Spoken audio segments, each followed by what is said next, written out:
El salón principal del centro de eventos en Polanco resplandecía bajo las lámparas de cristal, iluminando manteles impecables. Copas alineadas como espejos y arreglos florales que desprendían un aroma tenue a gardenias. Era la celebración del cumpleaños número 65 de María de los Ángeles Robledo. Una mujer que siempre había confiado en su capacidad para controlar cada detalle de su vida y de la de los demás. Esa noche, todo parecía seguir ese mismo orden perfecto. Los invitados conversaban animadamente. Las risas se mezclaban con la música suave de un cuarteto de cuerdas y los meseros circulaban con bandejas de vino espumoso. María estaba sentada en la mesa principal, con la espalda erguida y una expresión de satisfacción discreta. Había esperado que su hijo, Andrés, brillara frente a todos, como siempre. Desde pequeño lo había imaginado destinado a algo grande, y ahora, convertido en un ingeniero exitoso en Ciudad de México, no hacía más que confirmar sus expectativas. A su lado estaba Emilia Cárdenas, su esposa, una joven de modales sencillos que María nunca había considerado suficiente para él. Cuando el maestro de ceremonias pidió silencio, Andrés se levantó y, con una sonrisa tímida pero emocionada, tomó el micrófono. Emilia, ruborizada, le tomó la mano.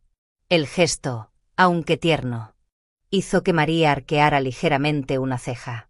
«Queremos aprovechar esta noche tan especial», dijo Andrés, «para compartir algo importante con todos ustedes».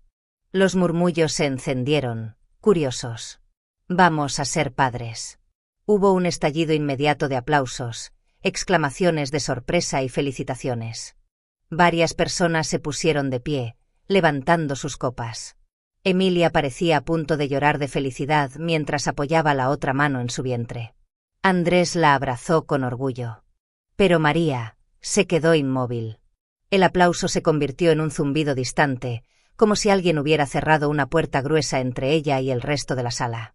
Observó la mano de Emilia sobre su abdomen, la forma en que Andrés la miraba con ternura, la alegría reflejada en los ojos de todos. Y algo dentro de ella, una mezcla de temor, orgullo herido y la sombra del pasado, empezó a palpitar con fuerza. Se levantó lentamente. La silla crujió y los más cercanos giraron hacia ella, esperando quizá unas palabras emotivas. Pero su rostro temblaba. Sus ojos se estrechaban como si acabara de recibir una revelación terrible. Y entonces, con una voz que atravesó la música, las risas y el aire perfumado, preguntó: «¿Estás seguro de que ese bebé es tuyo?» El salón se congeló. El cuarteto dejó de tocar. Varias copas quedaron suspendidas en el aire. Emilia palideció de golpe. Llevó una mano a la boca y salió corriendo entre las mesas, casi tropezando con los manteles. Andrés miró a su madre como si no pudiera reconocerla. «¿Cómo pudiste?» Susurró antes de abandonar la sala detrás de su esposa. Los invitados se dispersaron en silencio, avergonzados, incómodos, evitando mirar a María. Uno a uno fueron abandonando el salón, hasta que solo quedaron los ecos de pasos lejanos y el temblor de las luces reflejadas en la vajilla vacía. María permaneció de pie, sola, rodeada de mesas vacías y flores que ya no parecían tan vivas. En su pecho, el orgullo le repetía que había hecho lo correcto. Pero algo más oscuro empezaba a formarse, como una grieta imperceptible. Para entender cómo llegó hasta ese punto, había que volver décadas atrás. Mucho antes de aquella noche en Polanco, cuando su voz rompió una celebración entera, María de los Ángeles Robledo había sido apenas una niña en un pequeño pueblo de Oaxaca. Un lugar donde las montañas parecían vigilarlo todo y donde las mismas costumbres se repetían generación tras generación sin que nada cambiara jamás. La pobreza no era una tragedia excepcional, sino la condición de vida que todos aceptaban como un destino seguro, y dentro de ese mundo rígido.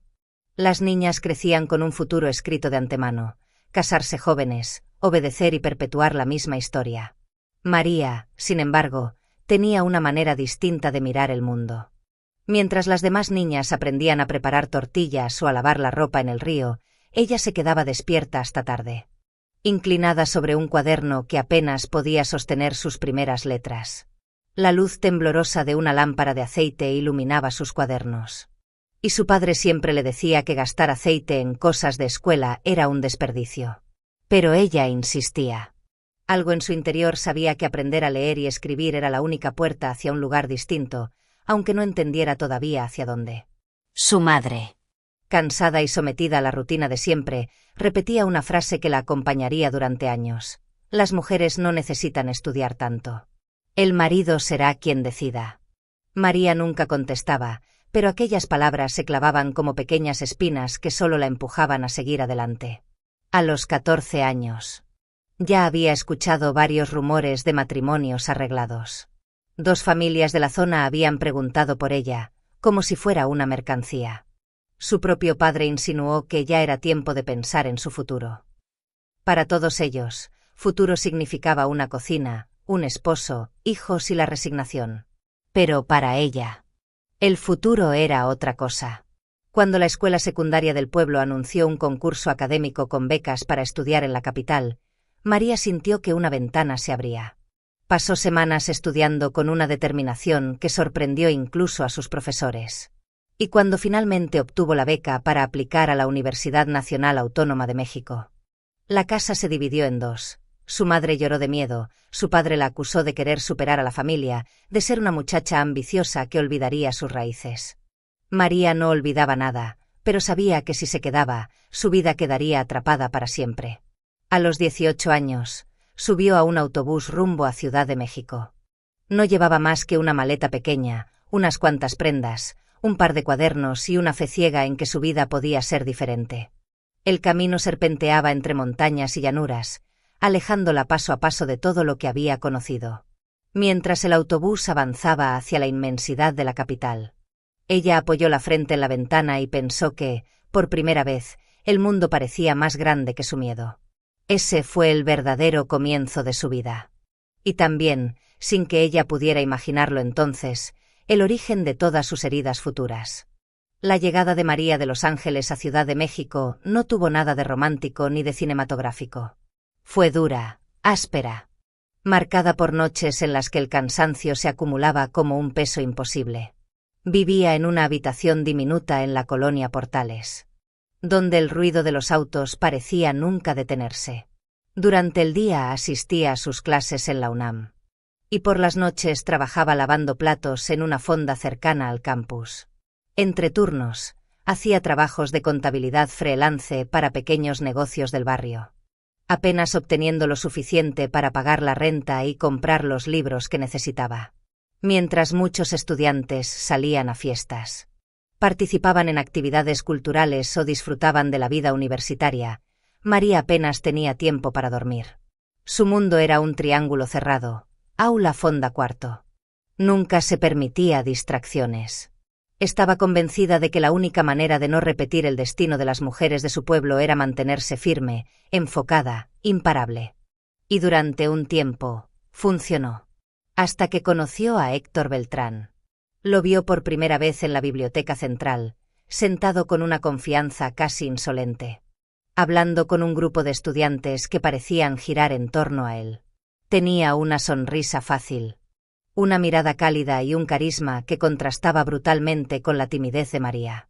Cuando se le acercó para pedirle un libro que él tenía, Héctor bromeó, y ella, por primera vez en años, se sorprendió riéndose sin esfuerzo.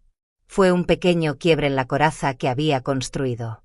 Héctor empezó a buscarla con frecuencia. La acompañaba de regreso a su cuarto, le llevaba café cuando sabía que pasaba noches enteras estudiando, la escuchaba como si cada palabra suya fuera importante. María, que nunca había tenido tiempo para el romance, comenzó a confiar en él. Se sentía vista, apreciada, y casi sin darse cuenta, el cariño se volvió necesidad. Cuando él propuso mudarse juntos, lo hizo con una mezcla de ilusión y miedo, pero aceptó. Durante los primeros meses, la convivencia fue cálida. Héctor cocinaba, la hacía reír. Llenaba su departamento de una ligereza que ella jamás había conocido. Pero esa armonía tenía fecha de caducidad. Con el tiempo, él dejó de trabajar porque no encontraba algo que realmente valiera la pena. Luego dejó de buscar empleo del todo.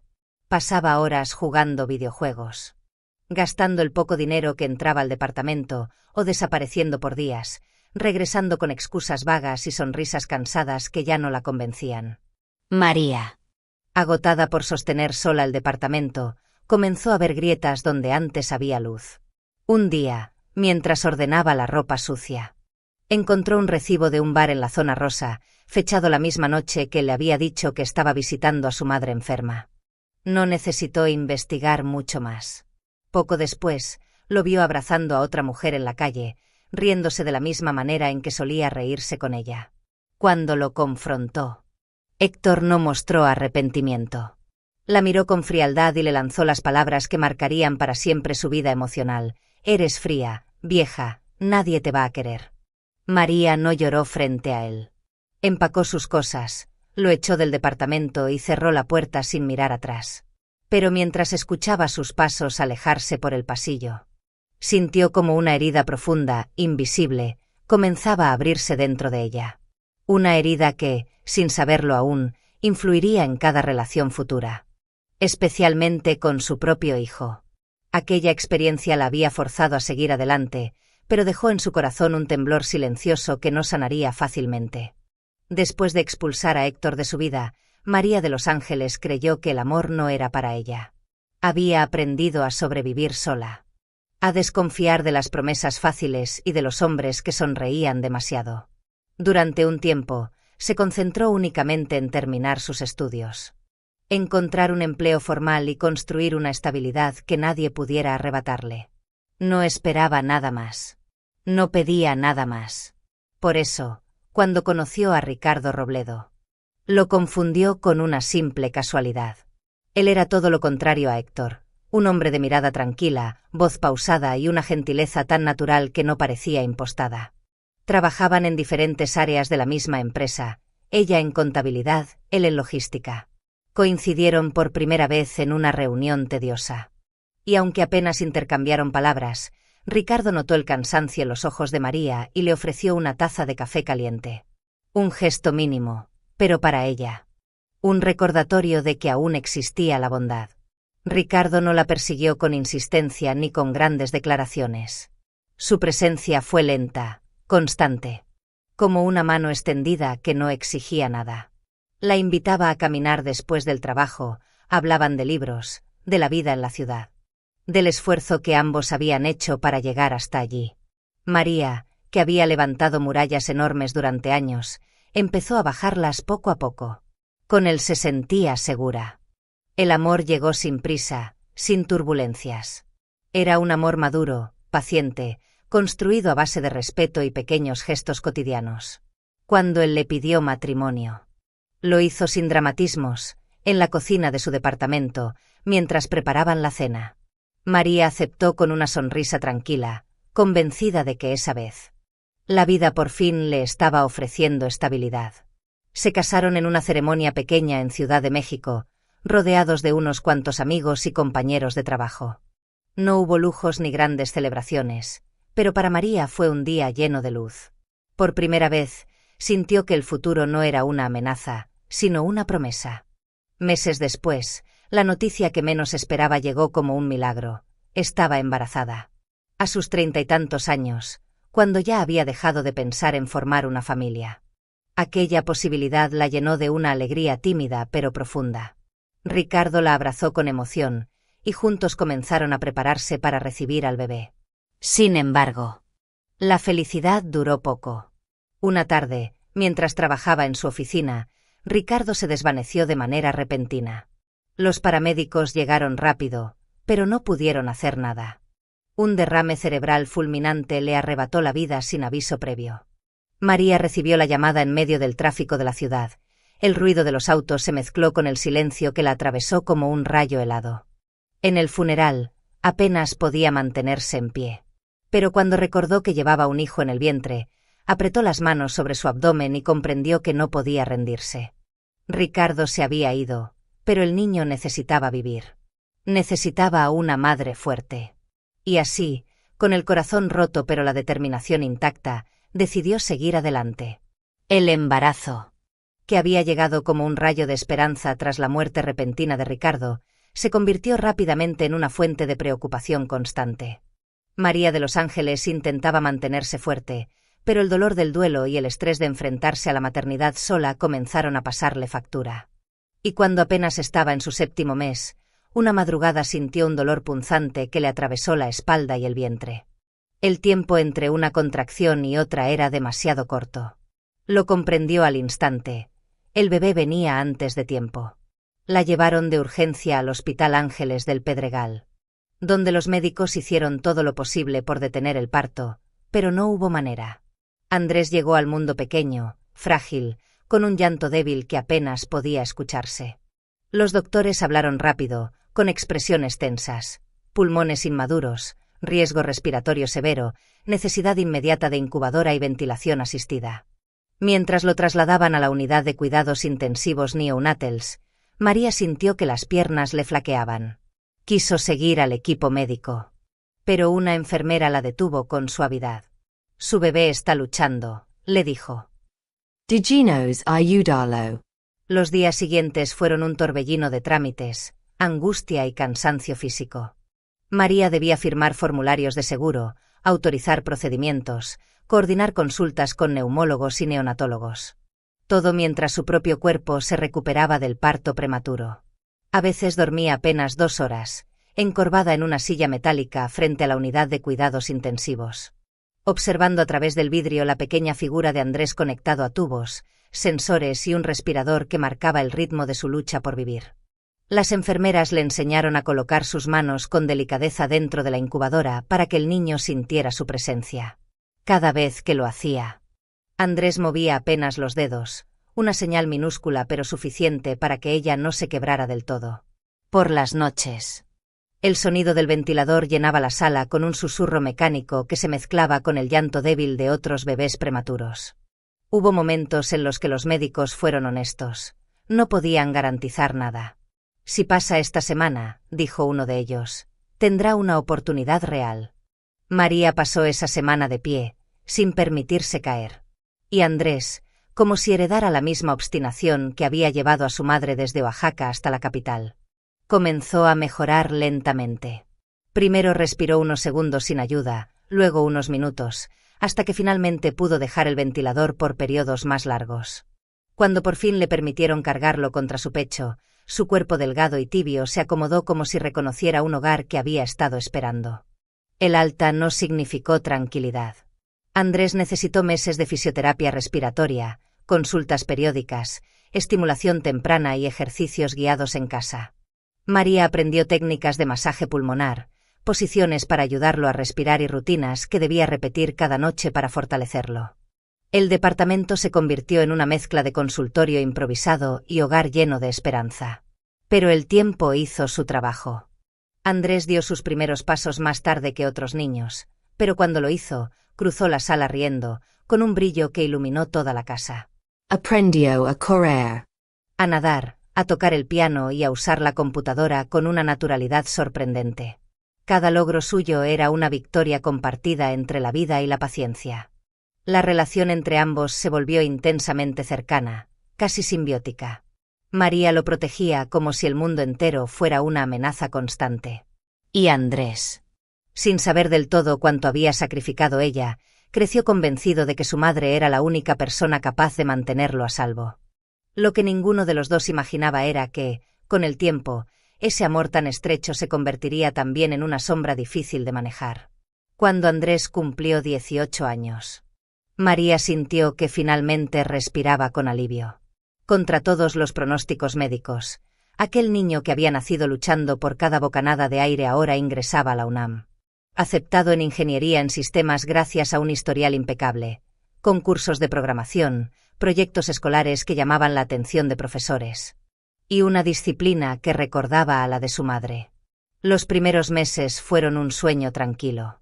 Andrés destacaba en clases, armaba equipos de trabajo, y comenzó a participar en competencias de desarrollo tecnológico donde su nombre se escuchaba cada vez con más frecuencia. María asistía a cada presentación pública, con los ojos húmedos de orgullo. Pero entonces llegó un cambio silencioso, casi imperceptible. Todo comenzó con un nuevo círculo de amigos, estudiantes mayores que él. Más relajados, más nocturnos, más acostumbrados a la vida frenética de la capital. Al principio, solo eran salidas después de los exámenes, una cerveza, Una noche para desconectar. Andrés volvía a casa tarde, cansado, pero sonriente. Estoy bien, mamá. Solo estoy celebrando, decía él, restándole importancia a cada llegada tardía. Poco a poco, las celebraciones se volvieron rutina. Luego, necesidad. María empezó a notar señales inquietantes. Ojeras profundas. Camisetas que olían a tabaco y sudor seco. Mensajes que llegaban a altas horas de la madrugada. Una noche, mientras recogía la ropa sucia que la había dejado tirada en el baño. Algo cayó del bolsillo de uno de los pantalones, una pequeña bolsita transparente con polvo blanco. El corazón de María se detuvo. Se quedó inmóvil unos segundos, como si un terremoto silencioso le estuviera fracturando las costillas desde dentro. Cuando Andrés llegó esa noche, ella lo recibió en la cocina con la bolsita en la mano. «¿Qué es esto, Andrés?», preguntó con la voz quebrada. Él se quedó paralizado. Después, en lugar de explicarlo, explotó. «No tienes derecho a husmear en mis cosas», gritó, los ojos encendidos de rabia. «Soy tu madre», respondió María. «Estoy tratando de salvarte». La discusión escaló tan rápido que ninguno de los dos tuvo tiempo de detenerse.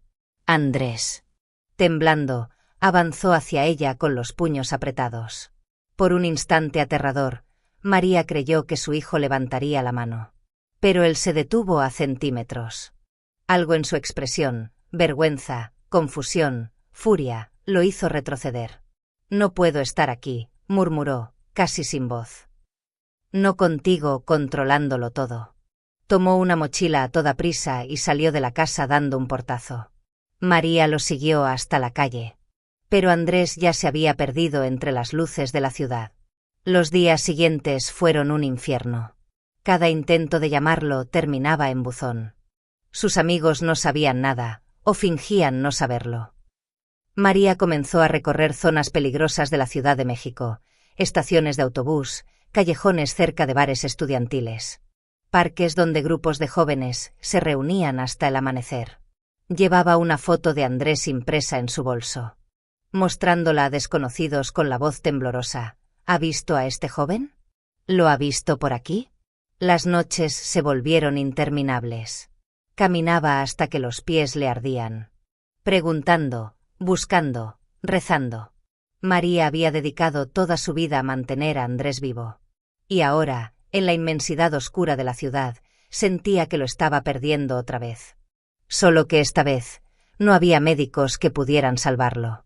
El tercer día de búsqueda fue el peor. María de los Ángeles ya no sentía las piernas y apenas recordaba cuándo había comido por última vez. Había recorrido media ciudad mostrando la foto de Andrés, preguntando entre vendedores ambulantes, vigilantes nocturnos y choferes de taxis, aferrándose a una esperanza que se hacía cada vez más delgada. Al atardecer, mientras el cielo se teñía de un gris apagado, su teléfono sonó. Un número desconocido. ¿La señora María Robledo?, preguntó una voz seria. Encontraron a un joven con sus datos en la central de autobuses del norte. Está siendo trasladado al hospital. El mundo se le desmoronó debajo de los pies. No le dieron más detalles. Solo la dirección. María corrió a la calle, tomó el primer taxi que pudo y pasó todo el trayecto con las manos apretadas, rezando sin saber a quién. Lo que ella nunca supo, lo que nadie en ese momento le dijo, fue lo que realmente ocurrió. Andrés había sido encontrado tirado junto a una columna, con la piel helada y los labios amoratados. Su respiración era irregular, casi inexistente. Junto a él estaban los restos de una bolsita rota y, a pocos metros, el eco reciente de risas que se desvanecían entre la multitud. Sus supuestos amigos lo habían dejado allí, inconsciente, porque no querían meterse en problemas. Fue una desconocida quien se detuvo al verlo. Una joven que esperaba el autobús hacia casa, mochila al hombro, uniforme sencillo. Se arrodilló a su lado, sacudió su hombro, intentó despertarlo. Cuando él no respondió, marcó al 911 con manos temblorosas. «No se vaya», le pidió un paramédico al llegar. Pero ella ya estaba sosteniendo la mano de Andrés. Lo acompañó en la ambulancia. manteniéndolo consciente a golpes de voz suave. Resiste, ya casi, murmuraba, sin saber su nombre, sin esperar nada a cambio. Cuando el equipo médico tomó el control en urgencias, ella desapareció sin dejar rastro. Nadie pidió su nombre, nadie tomó sus datos. Simplemente se marchó, satisfecha con haber hecho lo correcto. María llegó al hospital poco después, solo para descubrir que Andrés ya había desaparecido otra vez. En cuanto recuperó la conciencia y firmó su alta, se había marchado. Los médicos solo pudieron confirmar que había sufrido una sobredosis y convulsiones, que había estado a minutos de no sobrevivir. Las semanas siguientes fueron un vaivén de silencio y ansiedad. Y luego, de pronto, Andrés regresó. Flaco, ojeroso, pero sobrio. No habló de la sobredosis. No mencionó a la mujer que le había salvado la vida. Solo dijo: voy a retomar la universidad. No quiero seguir así. María, temiendo que presionarlo lo empujara de nuevo al abismo, aceptó su explicación sin profundizar. Y, sorprendentemente, Andrés cumplió su palabra. Regresó a clases. Se alejó de las fiestas, recuperó proyectos antiguos. Su nombre volvió a aparecer en listas de honor, y los profesores, aunque cautelosos, empezaron a elogiar su disciplina renovada. Cuando caminó con toga y birrete en la ceremonia de graduación, María lloró de orgullo. Nunca imaginó que, entre los aplausos, el verdadero milagro no era la recuperación de su hijo, sino la existencia silenciosa de aquella joven desconocida que, sin saberlo, había cambiado el destino de ambos. Cuando Andrés terminó la universidad, las oportunidades aparecieron más rápido de lo que María de Los Ángeles podía procesar. Un reclutador de una empresa de energía con oficinas en Santa Fe se interesó por su proyecto final. Y en cuestión de semanas Andrés recibió su primera oferta formal. Un puesto como desarrollador de sistemas en una compañía que, en el sector energético mexicano, era sinónimo de prestigio. El primer año fue una escalada fulminante. Supervisores que lo describían como brillante, colegas que lo buscaban para resolver problemas complejos.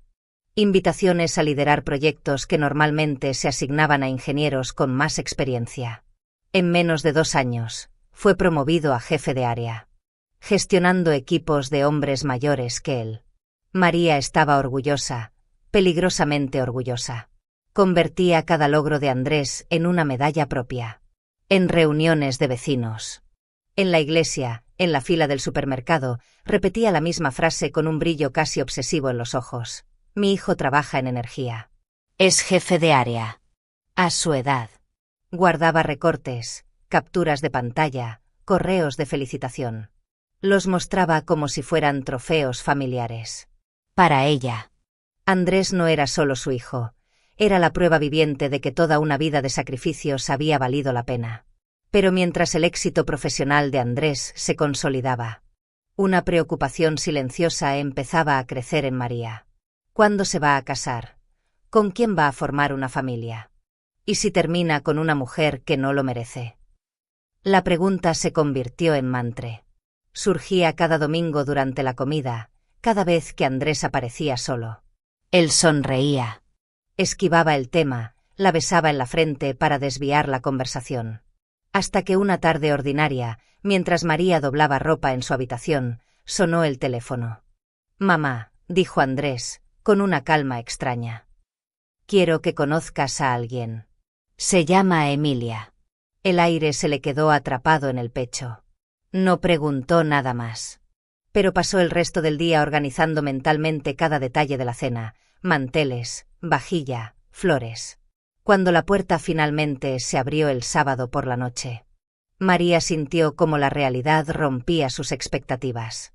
Emilia Cárdenas entró con una timidez dulce, vestida con un sencillo vestido azul marino y zapatos gastados que hablaban de muchas jornadas de pie.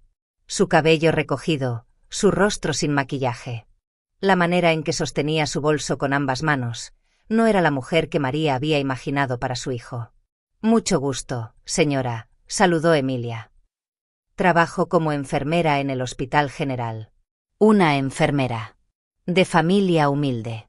De pasado difícil. María sonrió por educación, Pero el juicio cayó instantáneo, duro. Silencioso. Ella no es suficiente. Ella no combina con el futuro de mi hijo. Durante la cena, Emilia habló con honestidad. El padre ausente. La madre luchando para mantener a 5 hijos, los trabajos a media jornada, el esfuerzo para convertirse en enfermera a pesar de no tener nada. Pero María no escuchó resiliencia. Escuchó amenaza. Cada sacrificio que Emilia relataba, María lo transformaba en su mente en un posible peso sobre Andrés. Una familia que pediría ayuda. Una mujer que vería en su hijo un escape, alguien que llegaba desde la dificultad para tomar lo que ella había construido. Cuando Andrés miró a Emilia con ternura, María sintió un nudo frío en el estómago. Por primera vez, comprendió que estaba a punto de perder algo que siempre había creído suyo. La boda de Andrés y Emilia no fue lo que María de los Ángeles había imaginado para el heredero de todo su sacrificio. Ella soñaba con un salón elegante en Lomas, una recepción con arreglos florales y un cuarteto de cuerdas. Pero la realidad fue distinta, una pequeña capilla en Coyoacán. Menos de 50 invitados, y una recepción modesta decorada con flores que las amigas de Emilia habían colocado esa misma mañana. A los ojos de Andrés, fue perfecto. A los de María, una decepción silenciosa. Sonrió en las fotos, abrazó a los recién casados, agradeció a los invitados. Pero por dentro, una voz insistente repetía: mi hijo merece algo mejor. Él nació para más que esto. Después de la boda, Andrés empezó a visitarla con menos frecuencia. Al principio, María se dijo que era normal, que los recién casados necesitaban su espacio. Pero cuando pasaron semanas sin verlo un domingo, sintió que una sombra fría se instalaba en el pecho. Cuando finalmente Andrés apareció, acompañado de Emilia, la cena se volvió un campo minado. María analizaba cada detalle: los zapatos sencillos de Emilia, su vestido sin joyas, la manera en que tomaba los cubiertos. Es una chica linda, decía María con una sonrisa forzada. Aunque podrías arreglarte un poco más, hija. Los colores claros te favorecerían. Emilia respondía con cortesía. Pero su incomodidad era evidente. Andrés lo notaba, y cada uno de esos comentarios dejaba una grieta más entre él y su madre. La tensión creció hasta el día en que María fue al Hospital General para un chequeo rutinario. Al girar en un pasillo, la imagen se clavó en su memoria como un dardo. Emilia, en su uniforme de enfermera, riendo con un médico atractivo.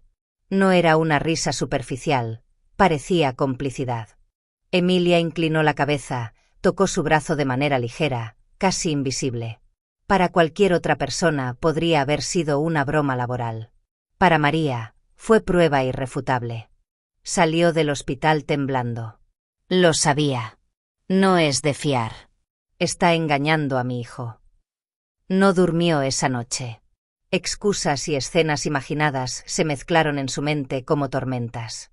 Cuando Andrés la visitó solo unos días después, fue incapaz de contenerse. La vi, Andrés, dijo sin preámbulos. Hey, Emilia. Con un doctor.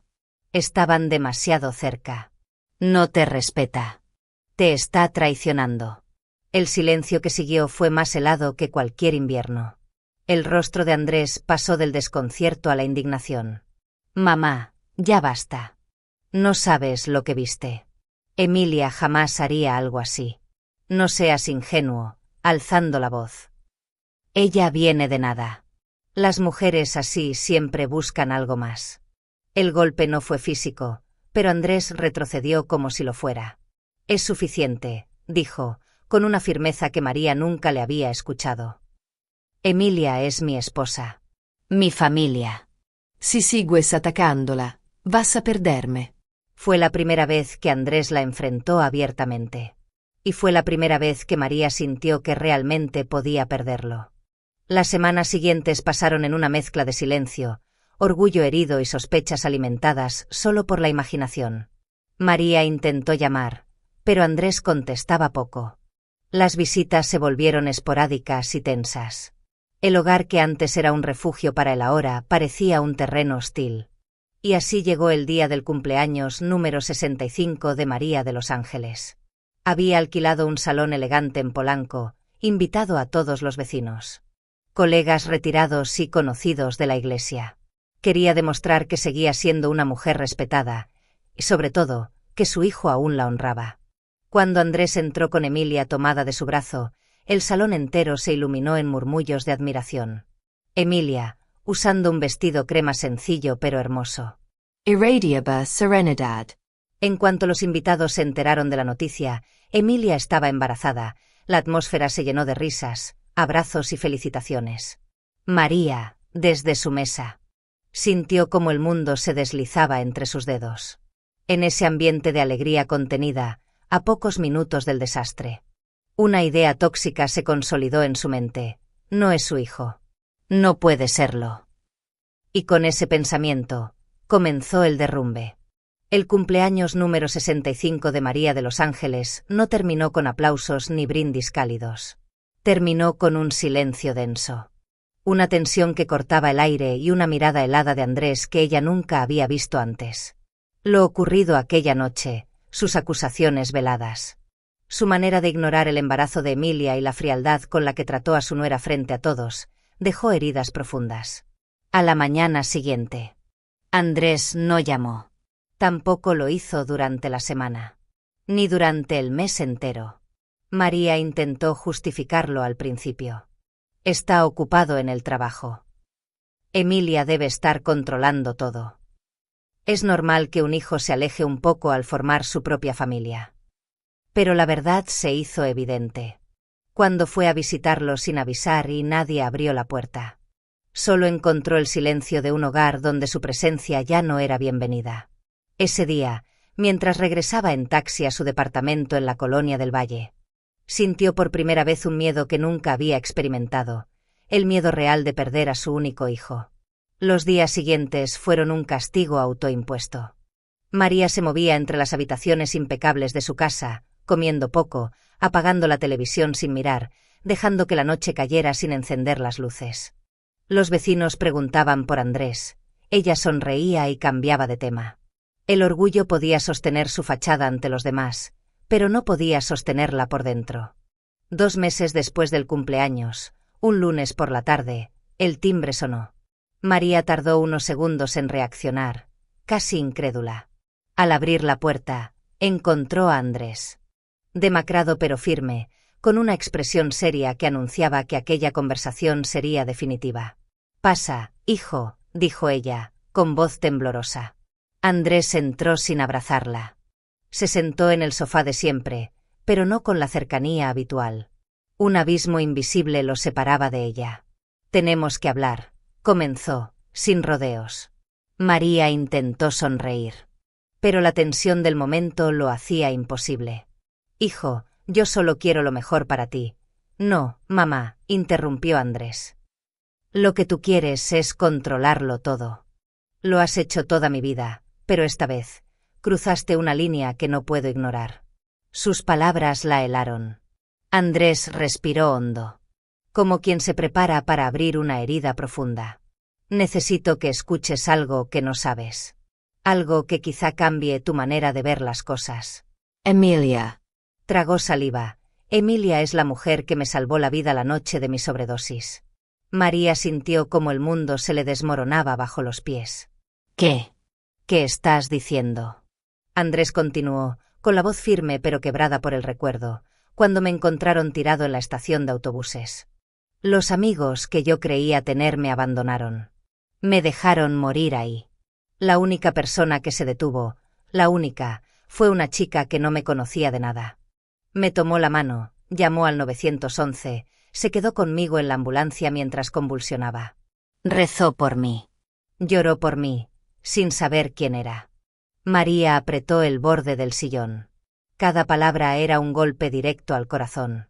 Esa chica, continuó él, era Emilia Cárdenas. La misma mujer que tú humillas. La misma mujer que tú acusaste sin pruebas. La misma que soportó tus comentarios por amor a mí. Un silencio insoportable cayó sobre la sala.